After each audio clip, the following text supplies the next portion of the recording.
Dice Primera de Juan 5:9. Estamos ya casi a punto de terminar esta carta, hermanos. Pastor Martínez continuará también con parte de esto. Miren lo que dice la Escritura. Si recibimos el testimonio de los hombres, mayor es el testimonio de Dios, porque este es el testimonio con que Dios ha testificado acerca de su Hijo. 10. El que cree en el Hijo de Dios tiene el testimonio en sí mismo. El que no cree a Dios le ha hecho mentiroso, porque no ha creído en el testimonio que Dios ha dado acerca de su Hijo. Y este es el testimonio, que Dios nos ha dado vida eterna, y esta vida está en su Hijo. 12. El que tiene al Hijo tiene la vida. El que no tiene al Hijo de Dios no tiene la vida. Por favor, el 12 otra vez. El que tiene al Hijo, vea cómo dice nada más, al Hijo, no, perdón, el que tiene al Hijo tiene la vida, pero ve lo que viene a continuación. El que no tiene al Hijo de Dios, aclara, no tiene la vida. Señor, te doy gracias por el privilegio que me das de estar delante de tu iglesia, darme la oportunidad de predicar este evangelio, Señor. Yo te ruego, bendito Dios, que tú seas glorificado, Señor Jesucristo.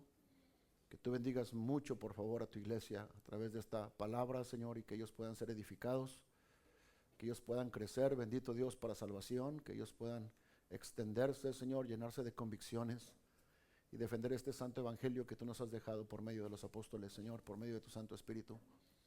Te ruego que en esta hora tú bendigas a cada hermano que está aquí, cada persona que el día de hoy nos visita, a las familias que vienen de lejos, Señor Jesús, que están con nosotros, Señor, bendíceles, por favor.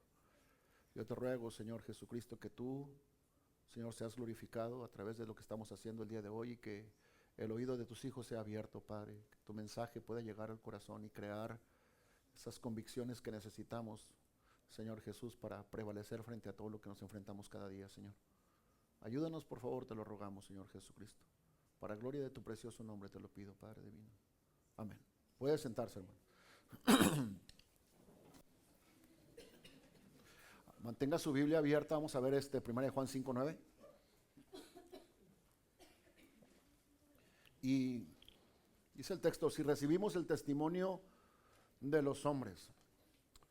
¿Qué hay en la cabeza de Juan cuando está viendo este texto? O sea, sin duda Juan está apelando a las cortes humanas.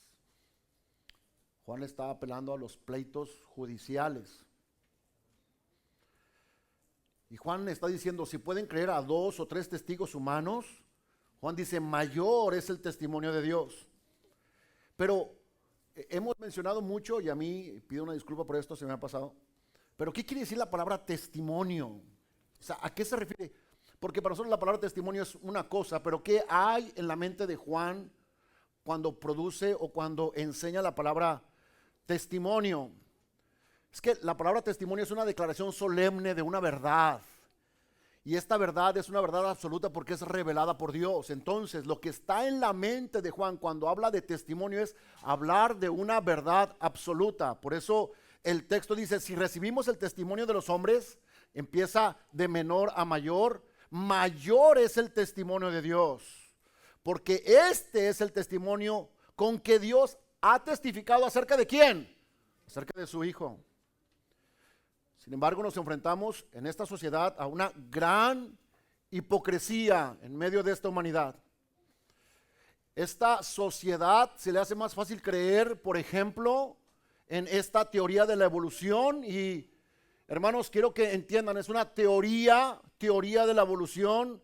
Y la palabra teoría básicamente es un conocimiento especulativo. La palabra teoría es un conocimiento especulativo. Lo contrario a una teoría es una ciencia, porque la ciencia es comprobable, pero la teoría no es comprobable. ¿Okay? Entonces, cuando estamos hablando de la teoría de la evolución, están especulando únicamente, pero la sociedad hoy en día lo ha tomado como una ciencia. Y ellos proponen a través de esta teoría que las especies cambian con el tiempo, que las especies nuevas provienen de especies preexistentes y todas las especies comparten un ancestro en común. En el caso del ser humano, bueno, pues que proviene del simio, ¿verdad? Aunque usted pueda negarlo. Dice, o también hay una teoría muy conocida como la del Big Bang. ¿La han oído, la teoría del Big Bang? Donde se dice que la perfección de este universo ocurrió debido a la catástrofe que ocurrió hace miles de siglos de añales para atrás, y que a través de esa explosión dio esta perfección que hoy vemos. Ellos niegan que una mano poderosa, que un cerebro inteligente está detrás de todo esto. Ellos niegan todo eso, y a nosotros que creemos en eso nos llaman incultos, ignorantes y hasta un grado de tontos, ¿verdad? Y hay una pregunta que bombardea la mente de nuestros estudiantes universitarios, y es el avance de la ciencia. Y la pregunta es, ¿este avance de la ciencia ha hecho innecesario a Dios? ¿Por qué? Porque creen que como ya tienen la ciencia, ya no necesitan a Dios. Pero quiero que escuchen lo que este químico microbiólogo cristiano francés llamado Louis Pasteur pronunció una ocasión. Este hombre descubrió un sinnúmero de enfermedades, no solamente en seres humanos, sino también en animales. Aprendió a pasteurizar, porque viene de ahí la palabra, ciertos alimentos para que duraran más, haciendo una microbiología en ciertos lácteos, por ejemplo, o en ciertos residuos para darle más validez y quitarle también enfermedades propias que pudiera tener el cierto producto. Louis Pasteur dijo estas palabras. Escuche, la poca ciencia aleja de Dios, mientras que la mucha ciencia nos devuelve a Él. Entonces, la poca ciencia, apenas usted se empieza a parar en el conocimiento de la ciencia y usted niega a Dios. Pero conforme entra más a la ciencia, hermanos, más a la ciencia, usted reconoce que la ciencia lo acerca más a Dios. En la historia ha habido ningún ganador de premio Nobel que sea ateo, pero sin embargo hay muchos personajes de premio Nobel que se declaran a sí mismos creyentes. Si Louis Pasteur hubiera vivido 3 años más, en 1901, en el 10 de diciembre, Alfredo Nobel, fue cuando se inició los premios Nobel, y muchos aseguran que por lo menos Louis Pasteur hubiera tenido 3 premios Nobel. Y este hombre se declara abiertamente creyente cristiano. Y este hombre expresa que la poca ciencia nos aleja de Dios, pero la mucha ciencia nos aleja de Él. Pero para esta sociedad es más fácil creer en estos mitos, creer que la mano de, y en vez de creer en estos mitos, prefieren mejor omitir que la mano de Dios creó todo esto, que la mano de Dios fue lo que formó todo lo que se ve y aún lo que no se ve. ¿Sabe usted por qué la sociedad prefiere no creer? Porque les conviene no creer. Porque creer, según Juan, los obliga a un cambio de ética y de conducta moral. Juan 3:20 nos dice, porque todo aquel que hace lo malo aborrece la luz y no viene a la luz. Y yo quiero que entiendan, el Evangelio según San Juan y Primera de Juan son escritos que fueron muy paralelos en tiempo. Por eso es que en la mente de Juan, cuando escribe Primera de Juan, la palabra luz, él tiene a alguien, y si usted se fija, está escrito con la L mayúscula, porque para él luz es Cristo Jesús. Así es de que cuando está hablando de luz, se está refiriendo a una persona. No vienen a Cristo porque sus obras van a ser expuestas. Por eso es que no vienen a Cristo. Mas el que practica la verdad, ese sí viene a la luz, para que sea manifiesta que sus obras son hechas en Dios. Al final del día, hermanos, el testimonio externo, fielmente aceptado, se convierte en una certeza interna. Dios no solo dio testimonio acerca de su Hijo a través del bautismo y a través de su muerte. No, hermanos. Fue a través del Espíritu Santo que hoy en día todavía sigue dando testimonio en el corazón de todos aquellos que reconocen a Jesucristo como su único y como su suficiente Salvador. Todavía el día de hoy. Primera de Juan 5:9 dice, si recibimos el testimonio de los hombres, mayor es el testimonio de Dios, porque este es el testimonio con que Dios ha testificado acerca del Hijo. No hay, el texto nos dice que no hay lugar para la ignorancia o para tener ideas equivocadas. Es claro el texto. Rechazar el testimonio es negar la veracidad de Dios. Es decir, Dios mismo ha hablado y ha actuado deliberadamente, y lo ha hecho con una absoluta claridad. El testimonio ha sido dado. Las cosas que Jesús hizo no las hizo a escondidas y no las hizo tras una puerta, mucho menos las hizo en un rincón. Las hizo para que fueran vistas por todos, por todos. Juan capítulo 10, 25, vaya conmigo por favor, expresa algo. Está por celebrarse una de las fiestas en recuerdo a la dedicación del altar, y esta celebración se llevaba a cabo en invierno. En este contexto hay muchísima gente, bastantes líderes religiosos, y estos líderes religiosos le preguntan al Señor: ¿hasta cuándo nos dejarás en ascuas? Si tú eres el Cristo, dínoslo. Y miren lo que Jesús dice en Juan 10, 25. Jesús le respondió. Ahora, piense lo siguiente. O sea, Jesús está frente a una multitud de personas, no solamente laicos, están líderes religiosos en ese momento ahí. Que lo que Jesús está haciendo no lo hace solamente frente a 12 discípulos, no, hermanos. Lo está haciendo frente a una gran cantidad de personas. La Biblia nos dice en este mismo capítulo que el Señor salió entre en medio de ellos. Pero miren lo que Jesús dice en 10:25. Jesús le respondió: os lo he dicho y no creéis. O sea, ¿no creen lo que yo les digo? Bueno, las obras que yo hago en nombre de mi Padre, escuche, estas obras dan testimonio de mí. O sea, si no pueden creer a mis palabras, crean a los hechos que están viendo. Jesús jamás se escondió. Jamás se escondió. Pero vean lo que dice el 10:32, apenas 7 versos más abajo. Jesús le respondió: muchas buenas obras os he mostrado de mi Padre. ¿Por cuál? Pero mira el contexto. O sea, no se clave en el final de la pregunta del Señor. Más bien, clávese en lo que está antes. Muchas buenas obras ¿muchas qué? Muchas buenas obras, incontables buenas obras. No solamente las que podemos ver en el libro de Mateo, de Marcos, Lucas o Juan. No, hermanos, hay muchas más. Juan dice que si se escribiera todo lo que Jesús dijo, no se pudiera, no hubiera libros suficientes. Son muchas las obras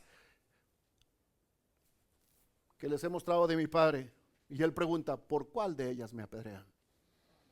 El Señor jamás se escondió. Por lo tanto, el testimonio debe de ser aceptado. Hermanos, el Señor jamás se escondió. O usted rechaza el testimonio o usted acepta el testimonio, pero no puede ser ignorado.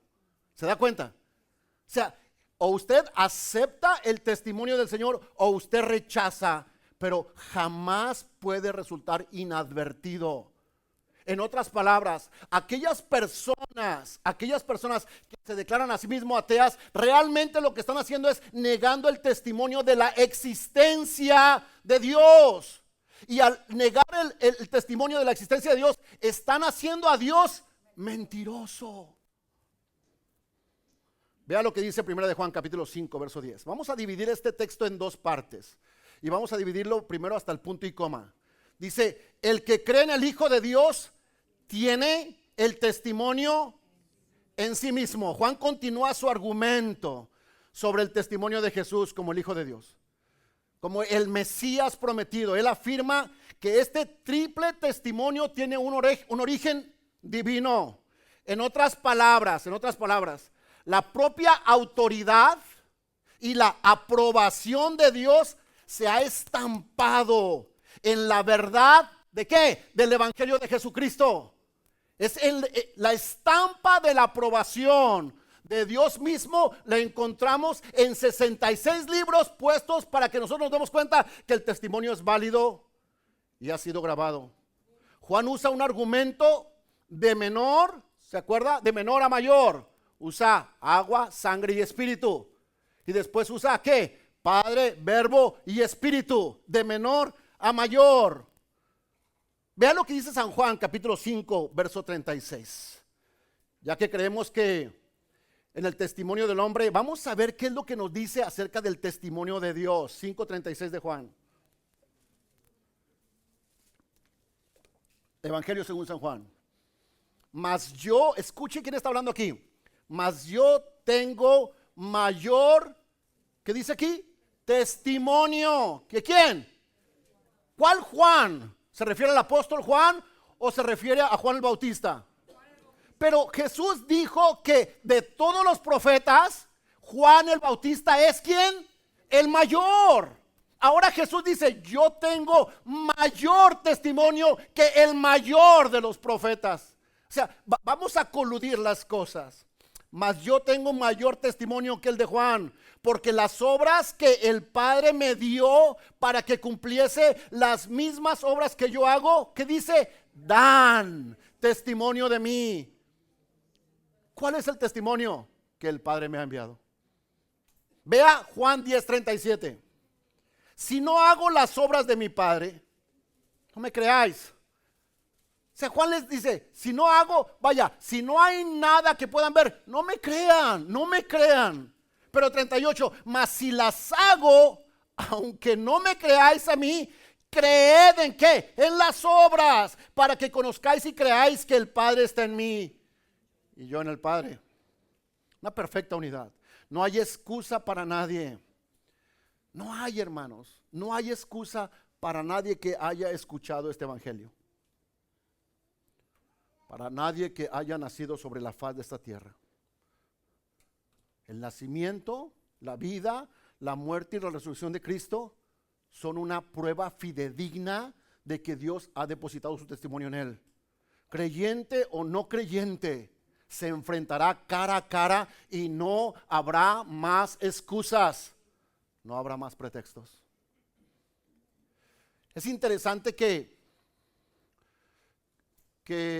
en la jurisprudencia judía, hermanos, es muy importante que el testimonio de 2 o 3 personas era válido para condenar o para absolver a alguien. Es importante esto. Pero estos testigos eran humanos. Pero viene el mismo Dios hablando a Juan por medio del Espíritu Santo y decirle, hay testimonio en el cielo, hay testimonio en el cielo. El Padre, el Verbo y el Espíritu. ¿Qué más? ¿Qué más quieren? La segunda parte del verso 10 dice, el que no cree a Dios. ¿Cómo dice el texto? El que no cree, no vamos a entrar en la semántica, pero no creer a Dios y no creer en Dios son dos cosas muy diferentes, muy distintas, muy distintas. Vaya a cualquier esquina donde se estén drogando una cantidad enorme de personas y entre ellas usted va a encontrar personas que creen en Dios. Pero es muy distinto creer en Dios que creerle a Dios. ¿Okay? Creer a Dios implica entender, razonar y estar convictos de que todo lo que hizo es verdad. Eso es creer a Dios. Hay personas inclusive que están aquí adentro que tienen una noción de creer en Dios, pero no le creen a Dios. No le creen a Dios. O sea, hermanos, hay una diferencia, hay un abismo enorme entre la palabra a y la palabra en. Enorme, enorme. Okay, porque incluso hay personas o hay instituciones que creen en Dios solamente bajo ciertas circunstancias. Hay iglesias completas que creen en Dios pero no creen a Dios cuando no es conveniente para ellos. Es interesante esto. Esta mitad dice el que no cree a Dios. Y creer implica la seguridad y estar convencido, número 1, de que Dios existe. Eso es número 1. A principios de esta epístola de Primera de Juan, Juan expresó algo. Vaya a Primera de Juan capítulo 1 verso 10. Y Juan lo que está queriendo decir aquí es que la acusación de hacer que Dios sea un mentiroso es no creyéndole. Hermanos, lo que acabo de mencionar es fuerte. Es decir, si hay alguien en nuestro hogar que no cree a Dios, esa persona va a ser acusado de decirle mentiroso a Dios. Es una grave acusación, es una grave acusación. Mire lo que dice Primera de Juan, capítulo 1, verso 10. Si decimos que no hemos pecado, está hablando de pecado aquí, lo hacemos a Dios como mentiroso. ¿Por qué? Porque el mismo Espíritu ya lo reafirmó. Todos hemos pecado, todos nos hemos desviado, todos hemos pecado. ¿Okay? Lo hacemos a Él mentiroso y por esta causa su palabra no está en nosotros. Es decir, es inconsistente profesar, creer en Dios como lo hicieron los oponentes de Juan y sin embargo no creer a lo que Dios expresa. Estos oponentes de Juan decían creer en Dios. Ok, vea esto.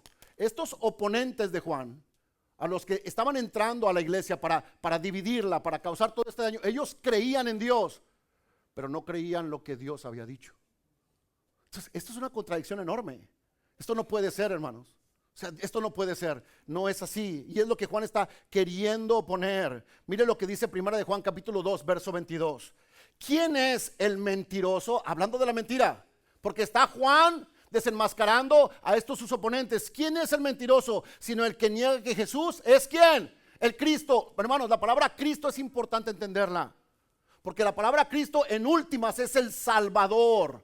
Es el Salvador, en últimas es el Salvador. Pasando por los idiomas, Mesías, Cristo es el Salvador. Este es anticristo. ¿Cuál? El que niega al Padre y al Hijo. El que niega al Padre y al Hijo.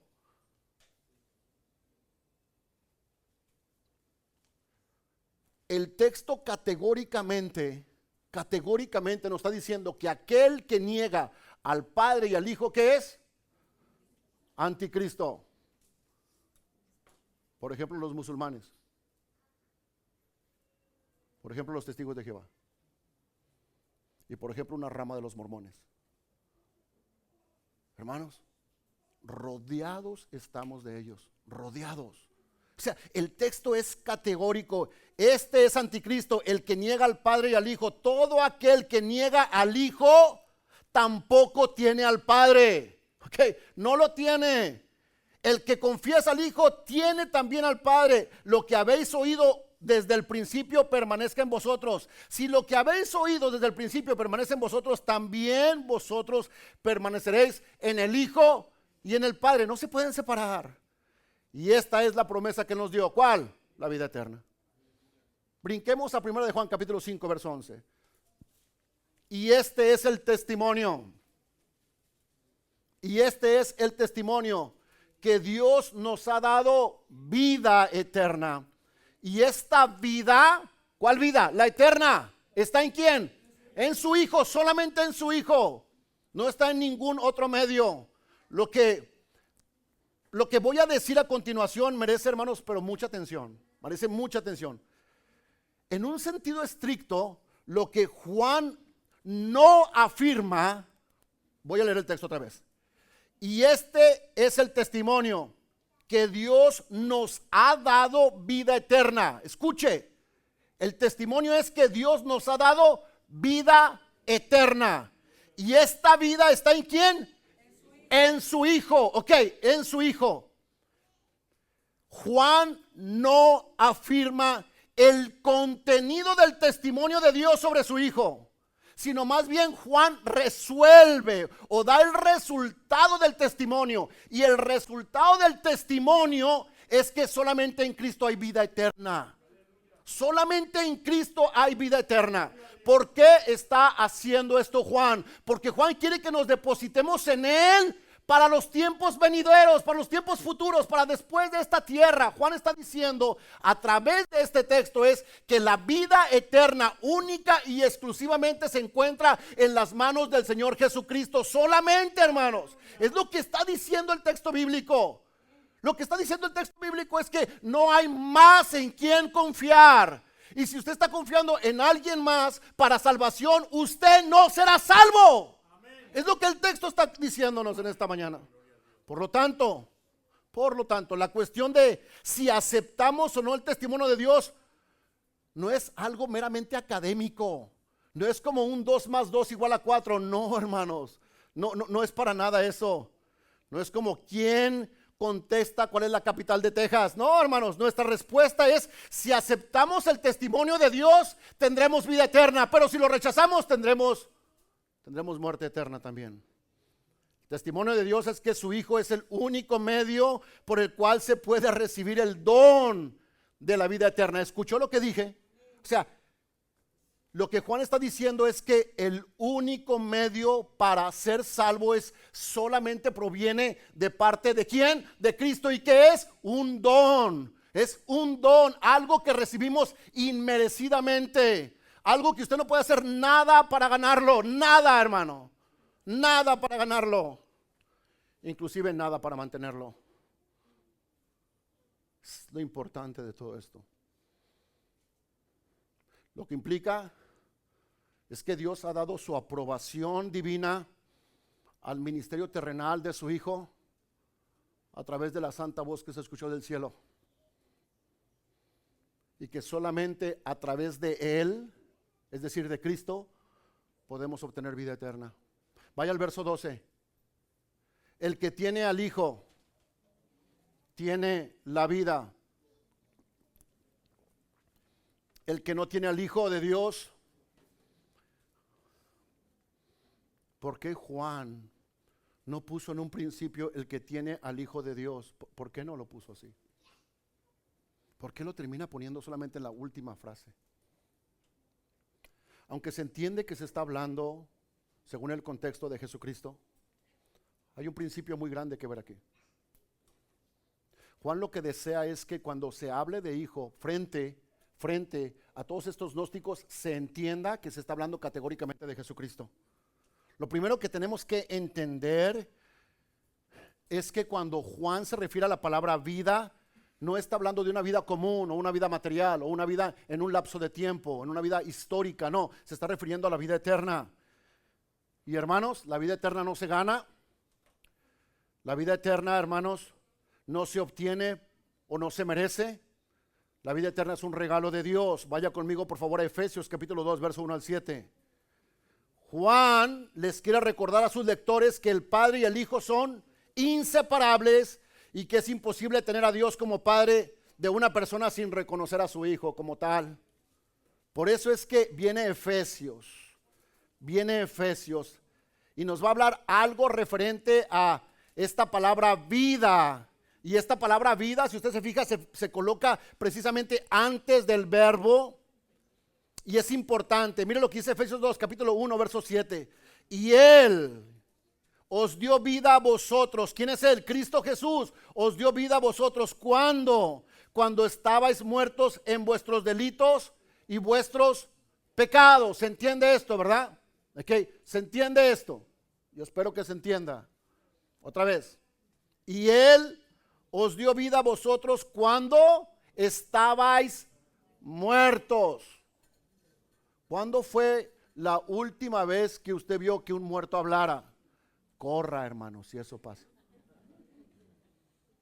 Si no se quede ahí a reprender demonios. No, corra, pues salga de ahí. Y Él os dio vida a vosotros cuando estabais muertos en vuestros delitos y pecados.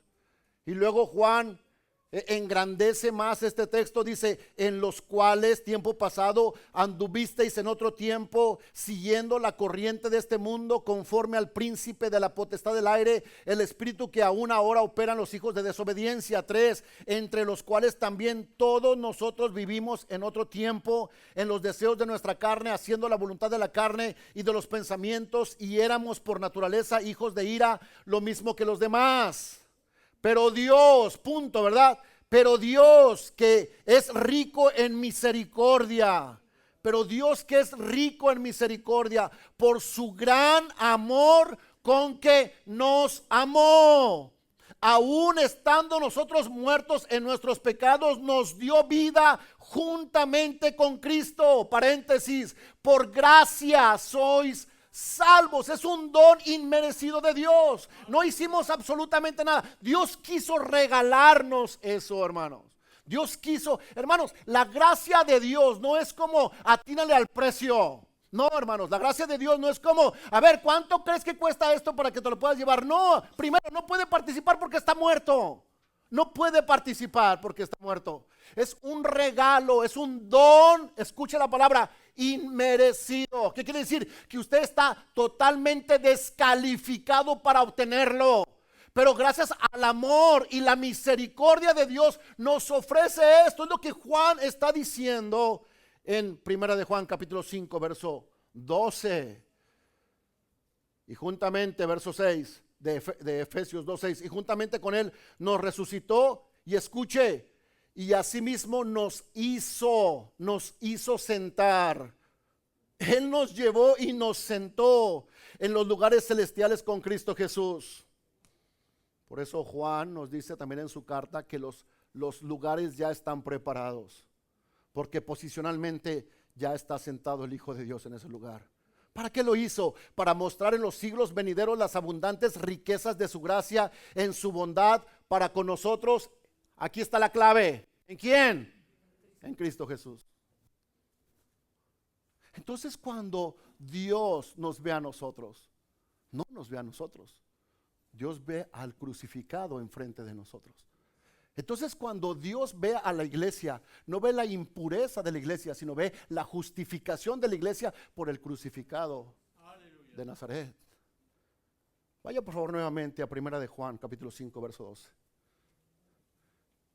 El que tiene al Hijo, tiene la vida. El que no tiene al Hijo, no tiene la vida. Anteriormente Juan declaró de manera similar en Primera de Juan capítulo 2 verso 23, el que niega al Hijo no tiene al Padre, pero el que reconoce al Hijo tiene al Padre. Vamos a observar un texto paralelo a este, que viene siendo Juan, Evangelio según San Juan capítulo 3 verso 36. El que cree en el Hijo tiene vida eterna, pero el que rehúsa creer en el Hijo no verá la vida. ¿Cuál vida? La eterna. La eterna, sino que la ira de Dios es, hermanos, no dice la ira de Dios estará sobre él, dice la ira de Dios está, ya ahorita está sobre él. Hermanos, ¿sabe qué es lo que pasa? ¿Sabe qué es lo que falta para que la ira de Dios? ¿Sabe por qué no ha llegado la ira de Dios? ¿Y sabe qué nos detiene de no caer al abismo? Dice Jonathan Edwards, lo grueso de una telaraña nos sostiene. Cuando Dios quiera se rompe y caeremos al abismo. No se ha roto porque Dios es bueno y paciente con nosotros. Hermanos, Juan ha vuelto a subrayar la importancia de creer en Jesús como el Hijo de Dios, el Mesías. La vida eterna no es posible aparte de tal creencia. No hay vida eterna fuera de Jesucristo. Las palabras de Jesús son espíritu y ¿qué? Y son vida. El Señor sigue hablando en San Juan 14:6. Dice, yo soy el camino, yo soy la verdad y yo soy la vida. Y nadie puede venir al Padre si no es por Jesucristo. Póngase de pie, por favor. Señor, te damos gracias en esta mañana por tu gracia y por tu misericordia. Te rogamos en tu nombre divino, Señor, que esta palabra haya quedado guardada en nuestro corazón. Entender que tú eres suficiente, Señor, no solamente para la vida secular, no solamente para la vida histórica, Señor, no solamente para la vida material, pero eres suficiente para la vida eterna, Señor. De hecho, eres el único medio para la vida eterna. Yo te ruego que tus hijos, Señor, se puedan quedar con lo que tu palabra del día de hoy nos enseña. Bendíceles con tu palabra preciosa, Señor. Te ruego en el nombre glorioso de tu Hijo amado Jesús, que tú, Señor, te exaltes, que tú, Señor, te levantes fuerte, Dios del cielo, y que tú seas adorado a través de lo que el día de hoy hemos hecho. Bendice a tu iglesia. Te doy gracias por el privilegio, Señor Jesús, de haberme dado la oportunidad de predicarle, Señor. En tu nombre, Señor, te agradezco todo esto. Muchísimas gracias.